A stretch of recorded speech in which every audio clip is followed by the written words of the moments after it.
Assalamualaikum Ustaz. Waalaikumsalam warahmatullahi wabarakatuh. Ada pertanyaan begini Ustaz.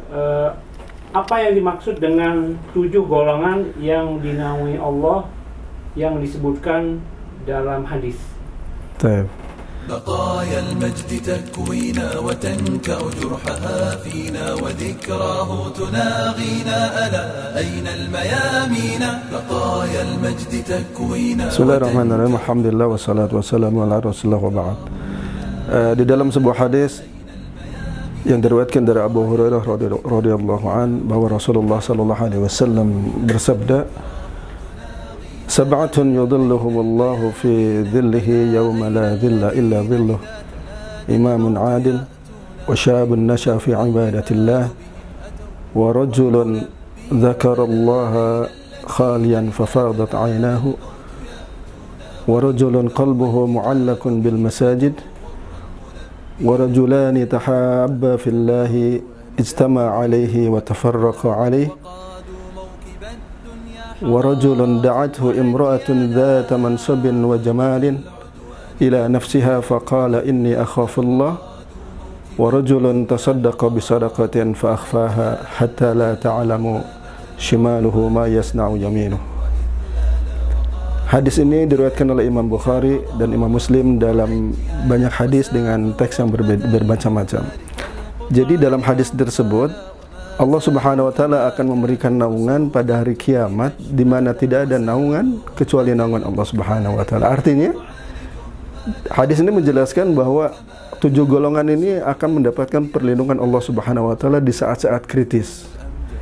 Kita ketahui bersama nanti pada mahsyar itu matahari didekatkan oleh Allah sehingga manusia yang berbaris dikumpulkan di padang mahsyar itu dalam keadaan sangat tersiksa dengan teriknya matahari sehingga mereka berkeringat, ada yang keringatnya sampai di mata kaki, ada yang sampai di dengkul, ada yang sampai di pusar dan sebagainya.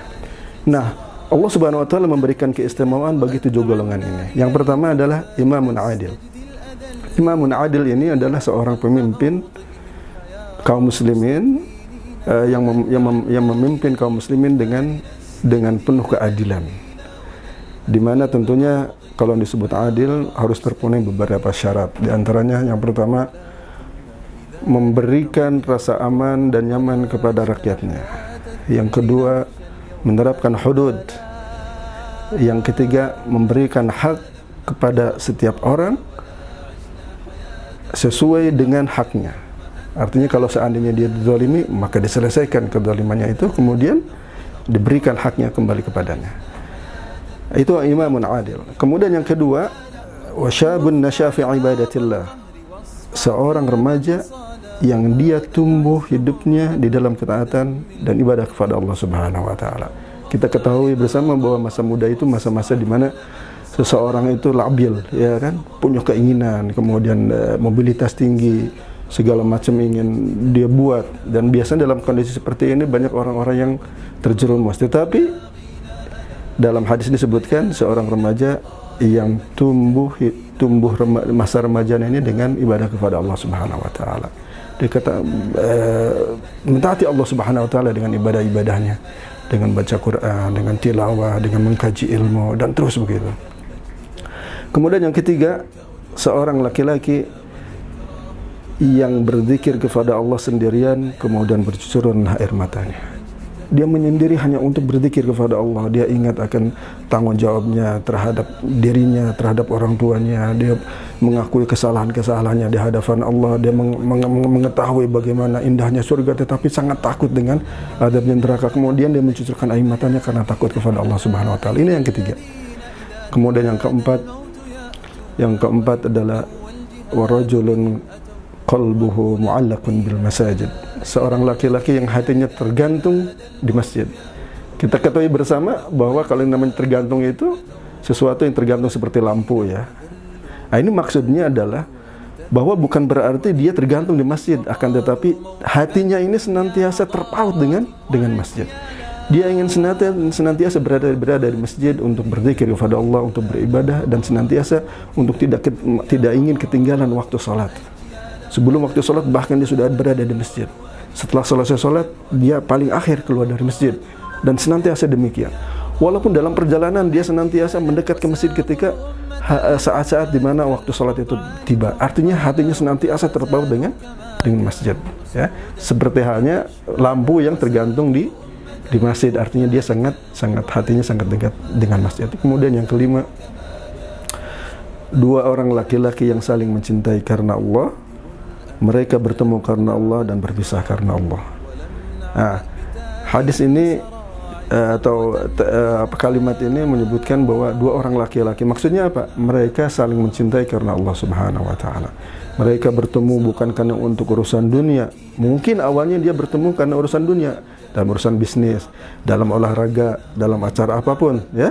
Urusan-urusan dunia yang dibolehkan dalam syariat, tetapi yang menjadikan mereka terpaut hatinya dan saling mencintai bukan karena urusan dunia, bukan karena jabatan, bukan karena uang, bukan karena kedudukan, bukan, tetapi karena Allah Subhanahu wa taala. Mereka saling mencintai karena Allah, karena satu dengan yang lain saling melihat bahwa rekannya ini, sahabatnya ini, saudaranya ini adalah orang yang taat kepada Allah. Dia baik akhlaknya, dia baik akidahnya, teguh di dalam prinsip-prinsip Islam dan sebagainya, sehingga dia mencintai karena Allah Subhanahu wa taala. Mereka bertemu karena Allah dan mereka berpisah pun karena Allah Subhanahu wa taala. Banyak hadis yang menyebutkan tentang keutamaan orang-orang mencintai karena Allah ini.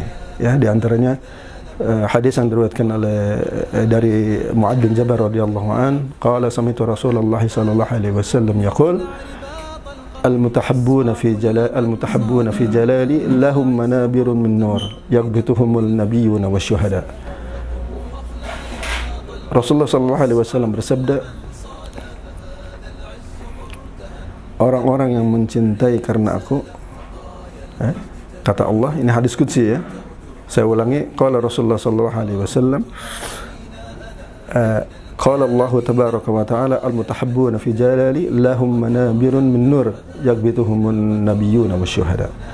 Orang-orang yang mencintai karena Allah, karena keagunganku, kata Allah, maka mereka memiliki mimbar-mimbar yang terbuat daripada cahaya, di mana para nabi dan para syuhada ini menginginkan kedudukan. Artinya orang-orang yang mencintai karena Allah ini, mereka memiliki keutamaan dan keistimewaan. Sampai-sampai para nabi dan syuhada saja menginginkan kedudukan itu. Allahu Akbar. Ini ya, keutamaan bagaimana orang-orang yang mencintai karena Allah ini. Tapi kita lanjutkan. Kemudian yang keenam, yang mendapatkan naungan Allah Subhanahu wa taala pada hari kiamat adalah wa rajulun da'athu imra'atun dzata mansabin wa jamalin ila nafsiha faqala inni akhafullah. Seorang laki-laki yang diajak berbuat serong oleh seorang wanita yang memiliki kedudukan dan kecantikan, tetapi dia menolak, kemudian mengatakan, aku takut kepada Allah Subhanahu wa taala. Nah, laki-laki seperti ini seperti dalam kisah Nabi Yusuf alaihissalam, diajak oleh tuannya untuk berbuat serong, tetapi Nabi Yusuf enggan karena takut kepada Allah Subhanahu wa taala. Ini orang seperti ini akan mendapatkan perlindungan oleh Allah Subhanahu wa taala pada hari kiamat. Kemudian yang ketujuh adalah warajulun tasaddaqa bisadaqatin fa akhfaha hatta la ta'lamu shimaluhu ma yasna'u yaminuhu. Seorang laki-laki yang bersedekah, kemudian dia menyembunyikan sedekahnya ini. Dia tidak ceritakan kepada siapapun. Dia jaga betul. Hanya dia dan Allah saja yang tahu. Dia tidak melakukan karena ria atau karena ingin dipuji atau didengar orang, tidak. Dia melakukannya adalah untuk Allah Subhanahu wa taala. Dia bersedekah dengan sebuah sedekah, dia sembunyikan, sampai-sampai saking menyembunyikannya itu, tangan kirinya tidak mengerti apa yang sudah dilakukan oleh tangan kanannya. Allahu Akbar. Ini keistimewaan 7 golongan yang akan dinaungi pada hari kiamat nanti. Begitu, jazakumullah khairan. Baik, jazakumullah khairan. Namun ada pertanyaan berikutnya, apakah hadis tersebut menunjukkan hanya untuk para laki-laki, tidak untuk para wanita? Bagaimana kira-kira pemahaman hadis tersebut, Ustaz? Baik, dalam hadis tersebut ada 7 golongan, disebutkan setiap kalimat itu diawali dengan kata rajulun atau syabun, ya.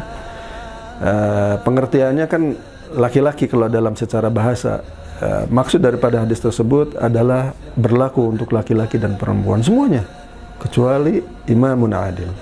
Imamun adil ini hanya dimiliki oleh seorang laki-laki, karena dalam Islam pemimpin itu adalah seorang laki-laki yang mengurusi urusan kaum muslimin, bukan seorang perempuan.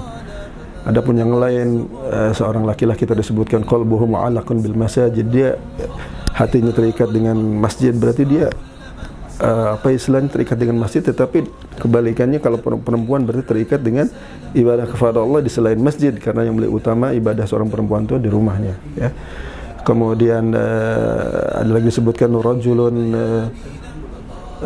dzakarallaha khalian fafadat ainahu, laki-laki yang berzikir kepada Allah, mengingat Allah menyendiri, kemudian bercucuran air matanya. Itu bisa terjadi pada perempuan. Jadi perempuan memiliki hak untuk mendapatkan naungan Allah Subhanahu wa taala dari ketujuh golongan ini, kecuali yang pertama, yaitu imamun adil, karena imamun adil berlaku hanya untuk lelaki saja. Allahu a'lam. Barangkali bisa menjelaskan. Baik, alhamdulillah sudah cukup jelas penjelasannya. Jazakumullah khair atas jawaban Ustaz. Assalamualaikum warahmatullahi wabarakatuh. Assalamualaikum warahmatullahi